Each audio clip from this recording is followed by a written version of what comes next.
अस्सलामुअलैकुम। औरतों पर जादू के असरात।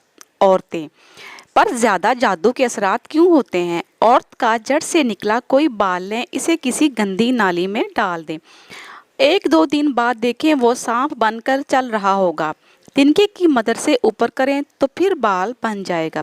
दुनिया का मजबूत तरीन जादू जड़ से निकले हुए बालों से किया जाता है। अक्सर खवातीन कंघा करके बाल बाहर फेंक देती हैं। ऐसा हरगिज़ ना करें। इन बालों को कैंची से काट कर फेंकें, बल्कि इसे कहीं छुपा कर दफन कर दें ताकि बालों पर जादू ना हो। बाज़ खवातीन हैज़ वाले कपड़े को गंदगी में फेंक देती हैं।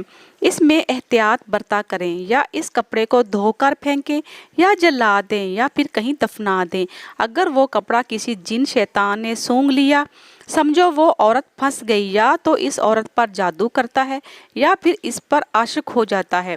ये लोग सोचते हैं कि सिर्फ इंसान ही जादू करते हैं। वो बेवकूफ़ हैं। जादू जिन भी इंसानों पर कर देते हैं। जिन्नात की नज़र भी इंसानों को लगती है। जिन्नात ही इंसानों को मुख्तलिफ बीमारियों और परेशानियों में मुब्तला करते हैं। इसलिए एहतियात कीजिए। मज़ीद अच्छी वीडियोज़ के लिए चैनल को सब्सक्राइब करें, बेल आइकन को प्रेस करें। जज़ाकल्लाह।